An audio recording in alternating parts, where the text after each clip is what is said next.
behind this session is to make everyone aware of the science behind forts. So basically, the word science may have confused you that how can there be a science behind forts. So this is the agenda today that we'll go through some of the historical aspect of forts that why actually forts were needed in the first place, then how they were constructed. Then the next part comes is what are different parts of a fort. We usually go to the forts and then we see different places. We click photos and come back. But what different parts are used for in the medieval times? That everything will go, and at the end we will go to the why they are important even today. So let me share my screen. I have made a presentation. Maybe let me know if we can see the screen. Yes, we can see. Okay. So, like I said, the science of forts.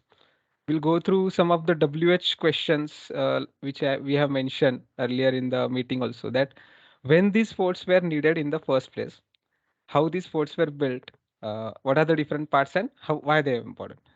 So, without any delay, I would like to start with the first part, that when these forts were needed in the first place. So if we want to define this in one line, it was the need of, it was a geopolitical need in the medieval period, like roughly saying from 15th to 16th century to the 18th century. The importance of fort lies in this particular period. And then to understand the need, we also need to understand the geography of Western Ghats, and mostly the Gujarat, Maharashtra, and Western Ghat area. So if we open our map and try to see the Western Ghats in Maharashtra, roughly we can divide this land in two parts. One is the left hand side, known as Konkan. We all know Konkan, and the right side of Western Ghats is called as Desh. For example, this Pune and Ahmednagar, all these areas, we can call it as they are on Desh. And the land which is adjoining all this coastal area, we can call it as Konkan.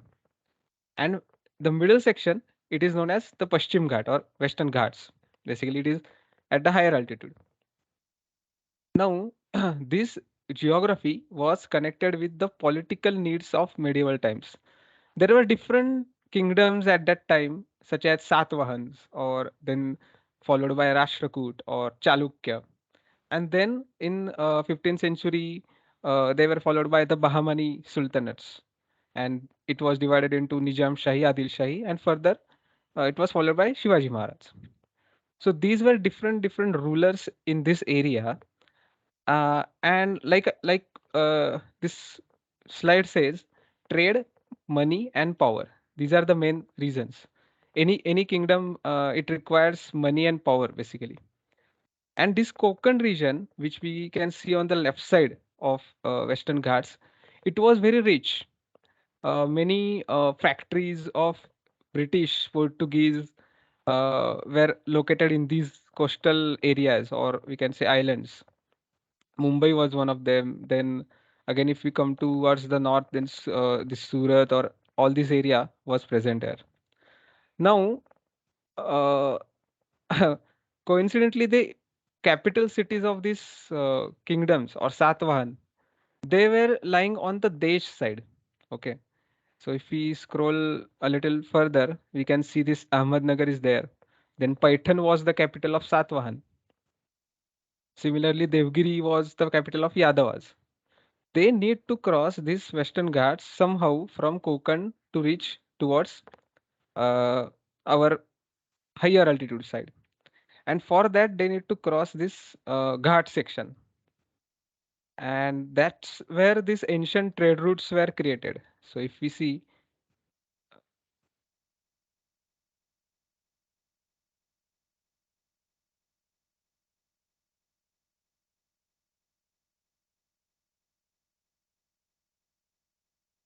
yeah, this one. So this place, Nane Ghat, it's also in our slide. Yeah, this was the ancient trade route which was joining the Konkan to western side, and this is where the need of forts began because where there is a money, there will be risk of thieves or some thugs and other kingdoms attacking their trade routes. So to protect these routes, the forts were developed, and this is the same. This is Jivdhan Fort, which is protecting Naneghat. Now, if you observe the pattern, similarly there are other forts which are adjoining the Ghat routes, and that is how the importance of forts began in Satavahan region towards the Bahamani or Adil Shahi Nizam Shahi. And then Shivaji Maharaj was the one who identified or recognized this importance of forts and started utilizing them for his administration. He was basically the first one whose capital itself was a fort. He was born on a fort. Coronation ceremony was happened on a fort, and he died on a fort itself. So his life and many incidences revolve mostly around forts. So now we will go to the next part. That yeah, this is one of the you can say a Sanskrit shlok which depicts the importance of a fort, that how they can be very helpful to handle a kingdom. And it says Ekah Shatam Yodhayati Durgastostradharo Yadi, which means one person can fight 100 others if he's weapon he if he has weapons and he is located at a fort. And similarly, Shatam Dasha Sahasrani means 100 can fight with 10,000s. That's why Tasmad Durgam Samashray. So you have to take what we can say. Look, you should be located at a fort to handle all these situations. So that's one of the shlok by Shukracharya, I think. Now the second part, how these forts were built and what are the different types of a fort. So we cannot do all the things today because of the time constraint, but we'll definitely go what are the different types of a fort. And then again, I am relying on a Sanskrit shlok. You all know that Raja Krishna Dev Rai, and he had a Lala Lakshmidhar who wrote this Daivadnya Vilas Grantha. And then in that Daivadnya Vilas, it is mentioned eight different types of fort. In majority in Maharashtra, we see four, but he has mentioned in this shlok as eight. Now, which are they? Prathamam Giri Durgam. Giri means mountain. Second is Vanadurgam, means a fort which is surrounded by jungle. Jungle. Third is you are trying to say something, No, Vaibhavi? no, no, no. Okay, yeah, thanks. Gavaram means a cave which is used like a fort. Then fourth one is Jaladurgam. We must have visited Janjira or Sindhudurga in Konkan. So that is a kind of Jaladurga. Then fifth one is Durgam, which means it is neither on the we can say water or neither on uh, land. It's kind of दलदल मराठीमध्ये एक शब्द आहे दलदल. So if you go to Vasai, that particular fort is in this category. Then sixth one is Mishra Durga. So if you have visited Devgiri Fort, it is kind of a Mishra Durga because it is neither a land fort and neither a mountain fort. It's kind of a mixture. Then Saptamam Grama Durga means a village or a town itself is a fortified kind of by walls and protection. So that is a Gram Durga. And eighth one is Koshta Durga. It's rarely seen. I'm not even any example of that, but Koshta Durga means a kind of wooden structure. Okay, so third question is what are different parts of a fort? Now, this particular section is going to take most of our time today. It's 3:10, so we are 20 minutes. Now we'll start with different parts of a fort. So when you visit a fort, any mountain fort or boycott killa, like a land fort, what are the different parts that you will see in a fort, and how you will identify the purpose of each one. So importantly, first one is ghera, then comes the chauki, then mate, the balakilla, and machi. So this one are the kind of main parts of it. Now, what is a ghera? Uh, let's come to that. So this is a aerial picture of Rajgarh Fort. Now, Rajgarh is one of my most favorite, and I would recommend that if you want to see all parts of a fort and how a ideal mountain fort should be, then you must visit Rajgarh at least 5 times. So Ghera means that all the surroundings of a fort, including the villages, the checkpoints, and the we can say a boundary of a particular fort area, that is called as Ghera. Then we come to the next part, which is called as Mate. Now, Mate is a smaller checkpost. It is not outside the fort, but it is based on the fort itself, but at a lower level. Now, this picture is of Salner Fort, which is in Nashik. You can see there is still a lot of height remaining to achieve to reach at the top. But this particular checkpost or the gate, this part is at the lower level, and there will be soldiers defending this particular checkpost. They are called as Metkari. So this is the second part, which is called as Mate. After Mate, you enter towards the main portion of a fort. Now let's come to that. Okay, so this is again Rajgarh, and uh, this is one of the most important part of a mountain fort known as Balekilla or Citadel. You can see this particular portion of a mountain. It is fortified with walls, and it is at a certain height, even from the place where the photo is taken. So, uh, let's say that enemies were able to come till this height, but even after that, they are not in complete control of this fort because they are not in control of the Balekilla. So it is said that Balekilla is the heart of a fort. If it is one, then only you will have the control of the entire fort. So it's the main, most important part of any fort. And not every fort has Balekilla, but it's is the most important part. Then comes towards Machi. Now, what is a machi? You can see this beautifully structured walls, and this is a machi of Rajgarh Fort, Sanjeevani Machi. Uh, this particular dark portion, it is having a double, or we can say two double wall is there, and the main purpose is that even if the outer wall it is destroyed through cannons or some other reasons, even then the inner wall will protect this portion. So Machi is basically a portion of a mountain which extends further from the main body of fort. And Rajgarh is so lucky because it has three such Machis. I have the pictures of others, so other one. Yeah. So this is the Suvela Machi, and this one is Padmavati. This photo is taken from the Balekilla, which we were seeing over here. So from the top of this one, you can see this part. So we have covered Mate, we have covered Balekilla, and we have covered Machi. Manchi. Yes. Then comes the part which is this Buruj. So what is a Buruj?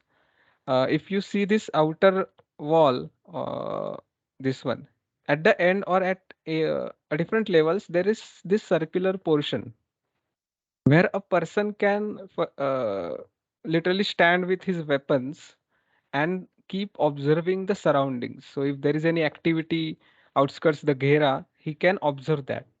He can notify anyone from the fort. And there are also these smaller holes which are called as jangya. In Marathi, is called as jangya.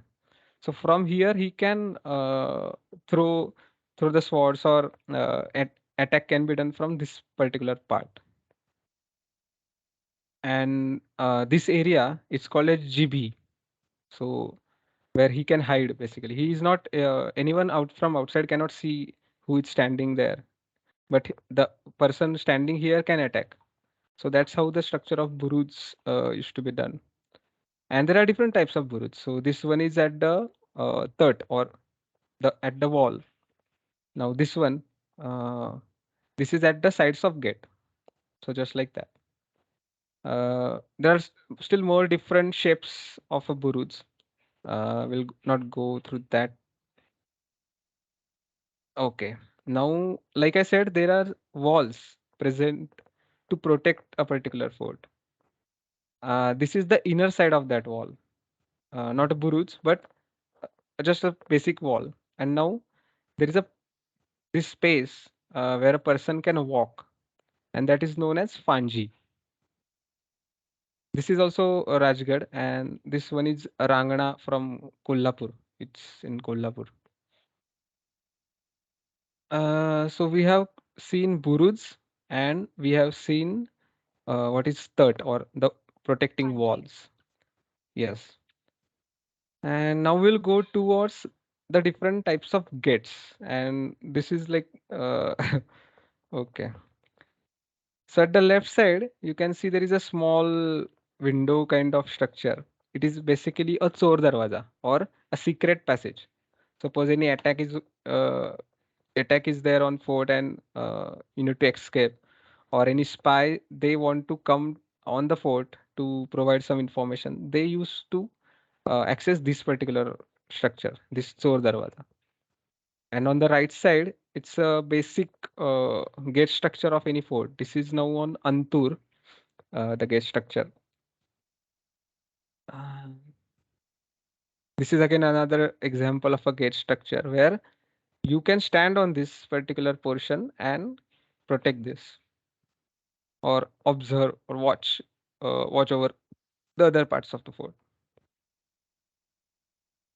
Now, just when you cross a gate and enter the fort, on left and right side, there are these this structure for a gatekeeper. The soldiers used to stand here to protect the gates, and that particular area is known as Devdi. So day and night they used to protect this, and the head of the fort he used to visit here 2 to 3 times just to observe that things are in control. So that is what a Devdi is. The other name is Alanga for this. So Devdi is the place where the gatekeeper used to stay. And this photo is from Hadsar Fort. It's near Junnar, Pune. This is the same photo but taken from the inside just to give you some idea. Like this is the gate, and on left side and right side, the soldiers can stay. Okay, so we have seen gates, we have seen buruj, we have seen machi. Now the most important, or we can say, gist of life on a fort, it is the water systems. So without water, you cannot sustain on a fort. And this is example of a Saptatirtha, or we can say a seven connected water tanks are there on the fort of Chavand. And similarly, there used to be different structures. Now this is a open tank. It is not protected by anything. This one on the left side, it is known as a barrow. Means you have to step down some stairs to reach this particular place, so that this water is always protected and hidden from outside. This is a example of similarly, or we can say water tank on this is on Jivdan Fort. So water systems are of different type. This one is kind of a hidden well. This is like an open tank. This is again another example of a connected water system. And yes, this one is a kind of hidden water structure. So if even if you reach like 10 to 20 feet from here, you will not be able to recognize that beyond these bushes, beyond these trees, there is some huge water system available. So it used to be protected even in summer times. This water is very cool and edible.